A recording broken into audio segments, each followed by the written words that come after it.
बताऊंगा दिखाऊंगा, वो नोट करते जाइएगा मेरे साथ। तो फर्स्ट पॉइंट करके लिखेंगे, नोट्स बनाएंगे आप। पहला पॉइंट लिखेंगे anything which occupies space.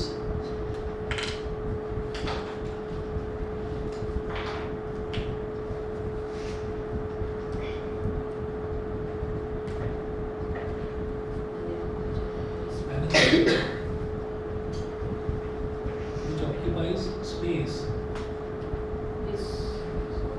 which occupies space and has mass is called matter. Which occupies space and has mass is called matter. Is called matter.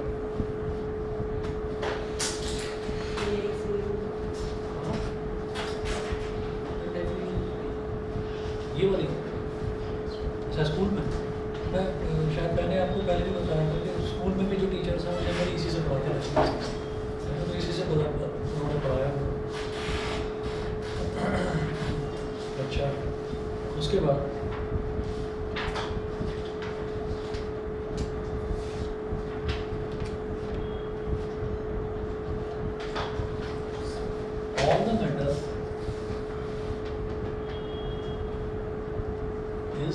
all the matter is made of particles.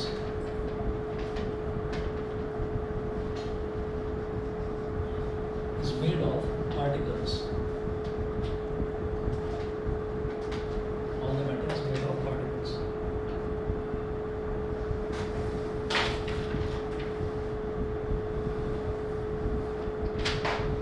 फिर heading डालेंगे evidence for particles in matter. Evidence for particles in matter.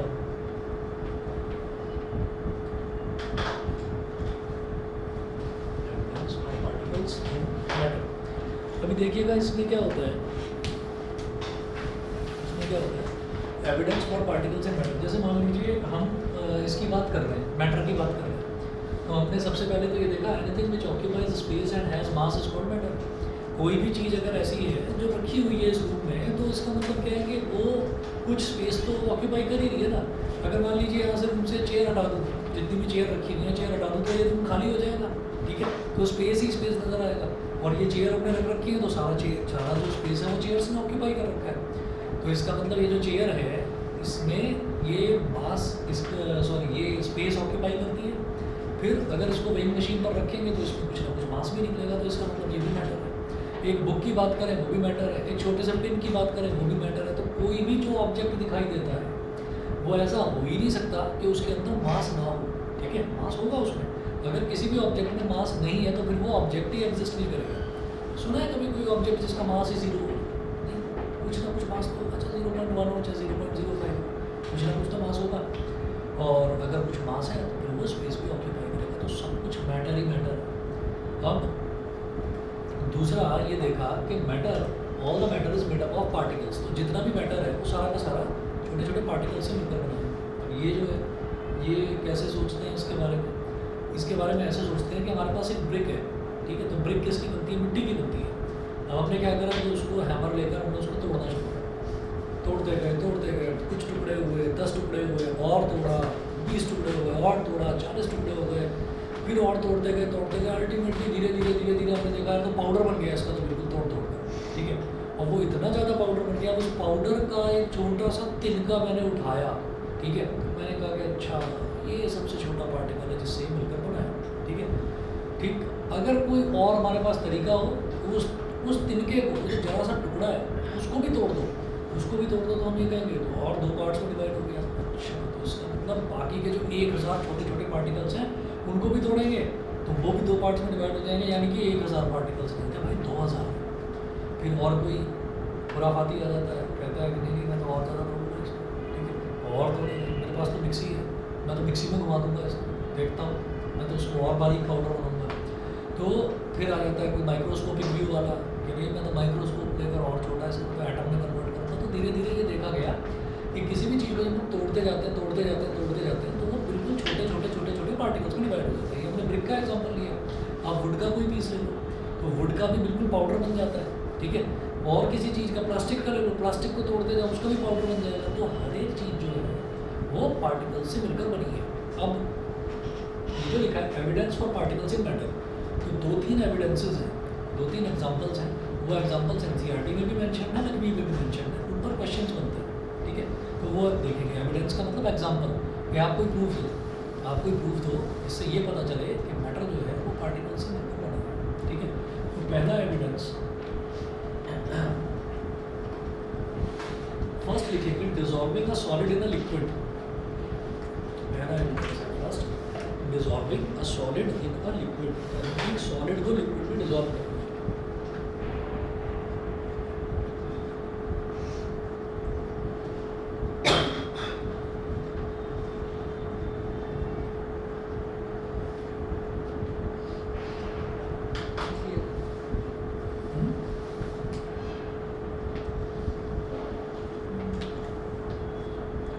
Solid in a liquid. अब इसमें जो मैं diagram बना रहा हूँ वो बनाइएगा।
ये हमने एक कंटेनर लिया, उस कंटेनर में हमने वाटर भर दिया, ठीक है।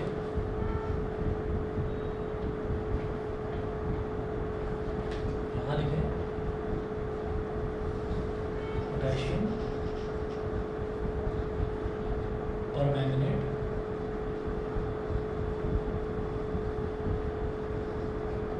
Potassium permanganate crystal.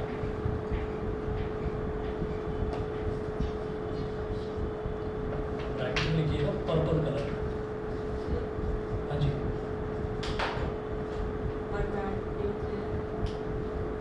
Potassium permanganate लिख लीजिए, बता दो। यहाँ लिखिए ऊपर वाटर, ये है वाटर, ब्रैकेट में लिखना कलरलेस। वाटर का कोई कलर थोड़ी होता है, कलरलेस होता है।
यहाँ लिखिएगा पर्पल कलर, पर्पल कलर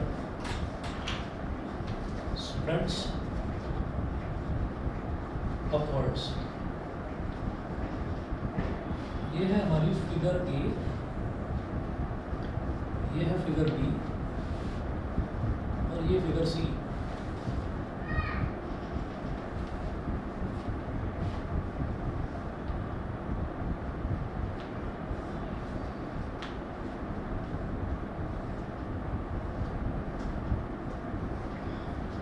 तो ये क्रिस क्रॉस लाइन्स से मैं पर्पल कलर को रिप्रेजेंट कर रहा हूँ। ठीक है, यहाँ लिख दीजिए all the water becomes purple, all the water becomes purple. तो जितना भी पानी है वो सारा का सारा पर्पल हो गया। तो ये एक एक्सपेरिमेंट है, ठीक है। तो इस एक्सपेरिमेंट में हमने ये देखा पोटेशियम परमैंगनेट। पोटेशियम परमैंगनेट वो होता है, देखिए जैसे आपने एक दवा सुनी होगी, जब कभी गिर जाते हैं कहीं चोट वोट लग जाती है तो बीटाडीन सुना होगा आपने, बीटाडीन का लोशन आता है। अब उसको क्या करते हैं, उसको जो कॉटन है कॉटन में उसको भिगोकर और फिर जो भी इफेक्टेड एरिया है वो उस पर लगा देते हैं, तो वो हीलिंग में हेल्प करती है। वो जल्दी चोट जो है जल्दी उससे हील होने लगती है। तो वो जो है बीटाडीन वो पोटेशियम परमैंगनेट का बनता है। तो पोटेशियम परमैंगनेट जो है, पोटेशियम परमैंगनेट एक कंपाउंड है, ठीक। तो फार्मूला भी इसका होता है KMnO4, लेकिन अभी तक आपको सिंबल्स वगैरह की ज़्यादा जानकारी होगी नहीं, तो वो भी हमें पढ़ना है, 9th क्लास में ही पढ़ना है, एटम्स एंड मॉलिक्यूल्स वाले चैप्टर। तो फिलहाल बस ये मानिए कि पोटेशियम परमैंगनेट एक सॉलिड के जैसा होता है, ठीक है। और जो बीटाडीन जो दवा होती है वो कैसे बनाई जाती है, वो लिक्विड ले लिया जाता है, वाटर ले लिया जाता है, वाटर के अंदर पोटेशियम परमैंगनेट का छोटा सा स्टोन वो डाल देते हैं, वो डाल देते हैं और थोड़ी देर में पूरा का पूरा पिघल जाता है, मेल्ट हो जाता है, और मेल्ट होकर पूरा का पूरा वाटर के अंदर में मिक्सअप हो जाता है, ठीक है। और इसीलिए बीटाडीन का जो लोशन होता है उसमें आप देखेंगे भी उसकी बॉटल पर लिखा रहता है कि shake the bottle before use.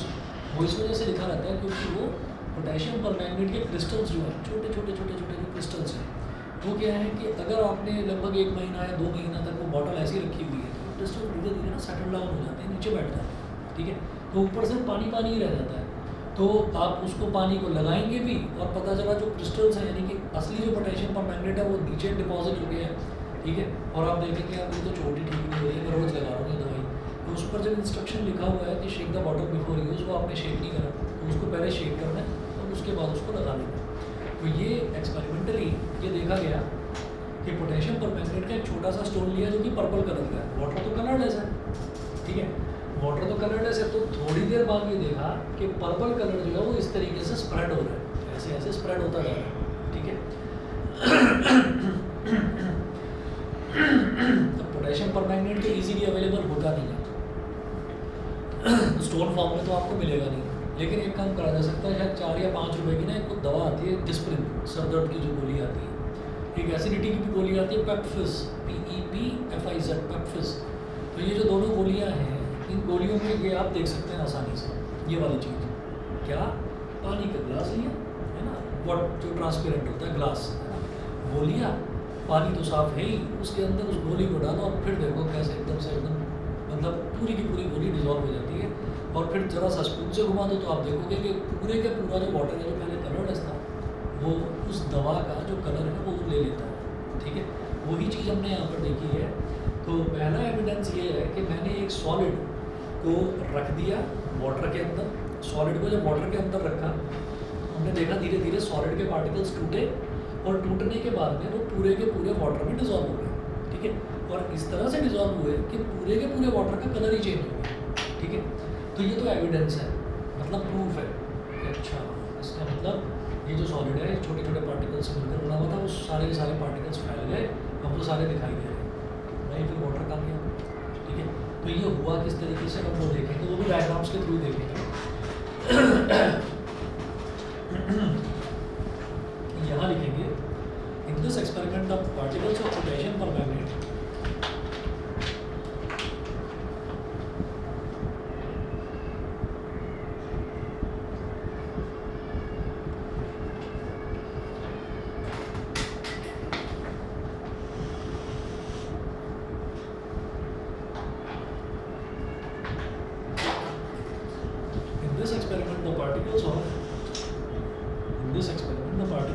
potassium permanganate and those of water, particles of potassium permanganate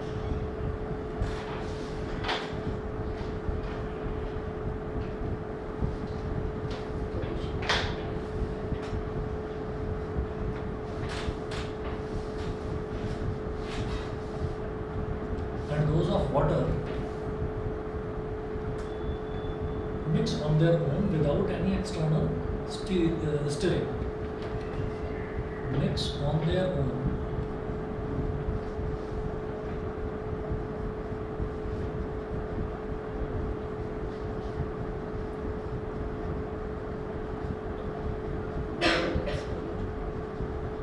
without any external stirring. Stirring का मतलब समझ रहे हो ना, चम्मच लेकर आपने उसके अंदर घुमा दिया उसको.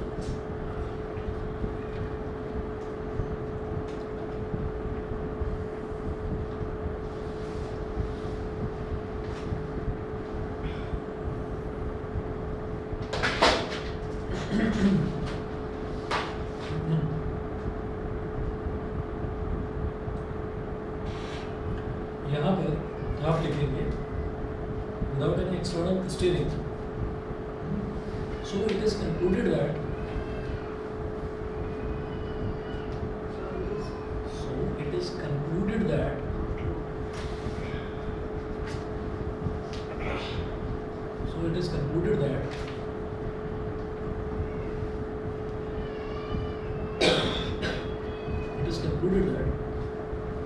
particles are moving.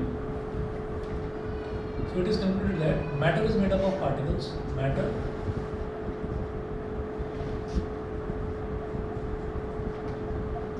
is made up of particles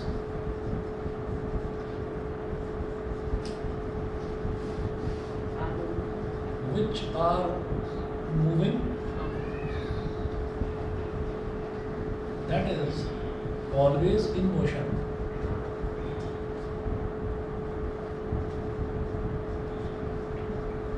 Always in motion. ठीक है. They mix up with each other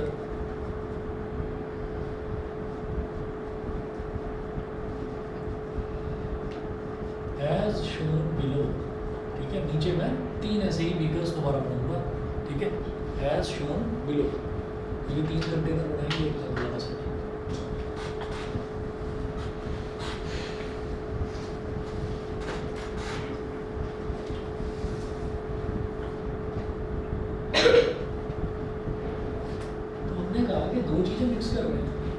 दो चीज़ें मिक्स कर रहे हैं. वाटर है, वाटर के अंदर पोटेशियम परमैंगनेट को डाला, तो पोटेशियम परमैंगनेट जिस छोटे छोटे पार्टिकल्स का बना हुआ है, तो उसके छोटे छोटे पार्टिकल्स टूटे. तो हमने कहा जो वाटर है, वाटर में भी तो मास होता है. वाटर को भी यहाँ रखेंगे तो वाटर भी तो स्पेस ऑक्यूपाई करेगा. तो हम ये कह रहे हैं भाई वाटर भी तो मैटर है, वाटर में भी पार्टिकल्स होते होंगे. तो वही चीज़ बनाकर दिखाएंगे यहाँ.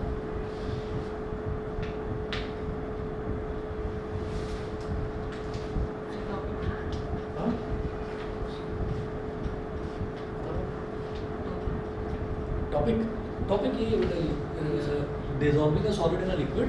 तो ये हमने देखा कि ये डिजॉल्व हो गया, डिजॉल्व हो गया. लेकिन अब जो 3 डायग्राम मैं बनाऊंगा उसमें दिखाएंगे कि डिजॉल्व क्यों हुआ. ठीक है. अच्छा,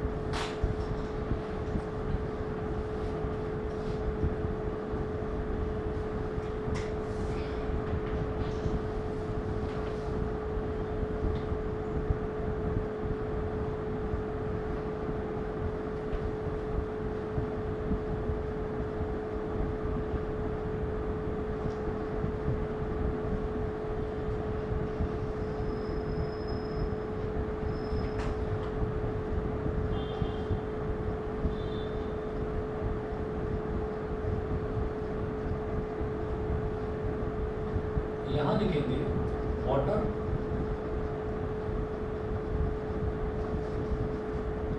made of particles.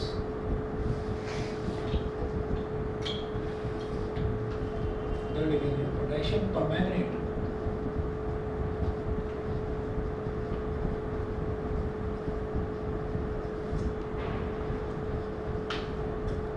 made of particles. Water made of particles और फिर लिखेंगे potassium permanganate made of particles. इसको लिख दीजिए फिगर ए,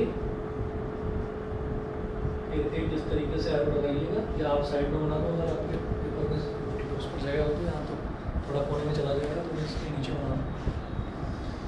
अब क्या होता है कि हमने ये देखा कि वाटर जो है, वाटर छोटे छोटे पार्टिकल से मिलकर बना है। तो ये जो हमने एम्प्टी होल्स जैसे बनाए हैं, तो ये तो हो गए वाटर के पार्टिकल्स, और ये जो डार्क स्पॉट्स बनाए हैं ये हो गए पोटेशियम परमैंगनेट के पार्टिकल्स, छोटे छोटे पार्टिकल्स। ठीक है, उसके बाद क्या होगा, उसके बाद ये जो पार्टिकल्स हैं, ये पार्टिकल्स जो है ये सेपरेट आउट हो जाएंगे, ये टूटेंगे। ठीक है, यहाँ तो क्या था, यहाँ पास पास क्यों रख रखे हैं, क्योंकि अभी पोटेशियम परमैंगनेट क्रिस्टल ऐसे रखा हुआ है जैसे कि एक स्टोन हो, तो ये टूटेगा। टूटेगा तो ये पार्टिकल्स जो है धीरे धीरे डिस्पर्स होंगे मतलब फैलेंगे।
ठीक है, तो अब आप ये देखिएगा कि यहाँ पर आपको क्या दिखाई दे रहा है, यहाँ पर दिखाई दे रहा है कहीं डार्क स्पॉट्स हैं।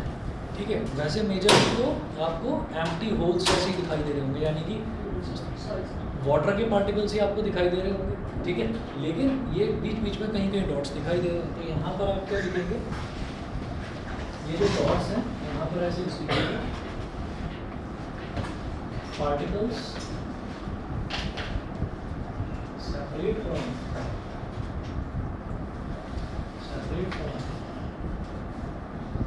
potassium permanganate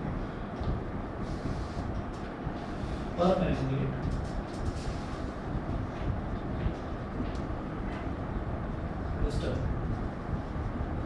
particles separate from potassium permanganate crystal। तो पार्टिकल्स जो है वो पोटेशियम परमैंगनेट के क्रिस्टल से सेपरेट होंगे। ठीक है, अब तीसरा कंटेनर बनाएंगे, तो तीसरे कंटेनर में क्या होगा वो देखिएगा। तीसरे कंटेनर में आप समझ रहे होंगे कि यही जो पोटेशियम परमैंगनेट के जो क्रिस्टल्स थे, ये क्रिस्टल्स जो है अब धीरे धीरे पूरे के पूरे वाटर के मॉलिक्यूल्स जो हैं उनके बीच में जाकर कहीं ना कहीं ये फिक्स हो जाएंगे। तो इसमें ये डायग्राम बनाइए तीसरा वाला।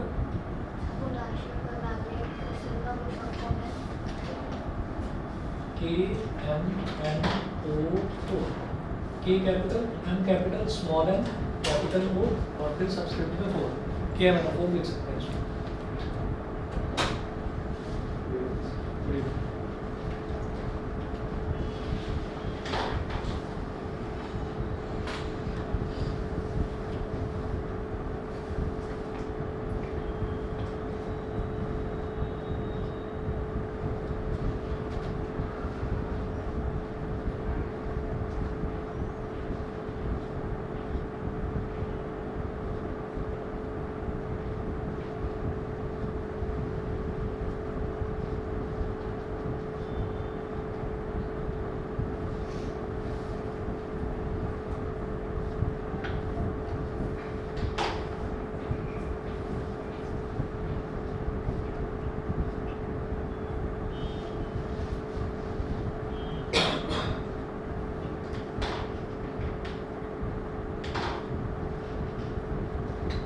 यहाँ पर आप ये देख रहे थे कि ये वाला एरिया बिल्कुल खाली पड़ा हुआ है, यहाँ पर कहीं पोटेशियम परमैंगनेट के क्रिस्टल है ही नहीं। ठीक है, इधर भी आप देख रहे हैं लगातार वाटर के मॉलिक्यूल्स हैं, इधर भी देख रहे हैं सबसे नीचे वाटर के मॉलिक्यूल्स हैं। तो पोटेशियम परमैंगनेट 2-4 जगह पर कहीं कहीं पर फैल रहा है। और इधर आप देख रहे हैं पहली रो में भी है, दूसरे में भी है, तीसरे में भी 1 2 3 डॉट, चौथे में भी 1 2 3 4 डॉट, पाँचवें में भी 1 2 3 4 डॉट। तो हर एक में लगभग बराबर तरीके से वो फैल गया है। जब बराबर तरीके से फैल गया है तो हमको वो पूरी तरीके से ऐसा ही नज़र आएगा जैसे पूरा का पूरा वाटर जो है वो पर्पल है। तो यहाँ पर देखिए कि potassium permanganate particles spread through out the water particles. Potassium permanganate की शॉर्ट फॉर्म ये होती है KMnO4 के लिए। KMnO4 particles spread KMnO4 particles spread throughout the water particles.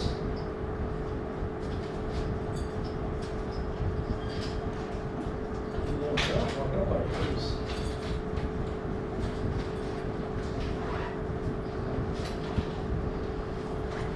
ठीक है जी। तो ये पहला एविडेंस था। फिर दूसरा एविडेंस भी देखेंगे। अच्छा, इन पर क्वेश्चन आते हैं, कई बार डायग्राम बना देंगे, कई बार डायग्राम बनाने के लिए बोलते हैं। ठीक है, तो सेकंड है मिक्सिंग ऑफ टू गैसेस, दूसरा है पोलर ग्रेन्स का मूवमेंट और फिर कैरेक्टरिस्टिक्स। ठीक है, बाकी नेक्स्ट क्लास में देखेंगे। आज इतना ही लीजिए। Thank you sir. Okay okay.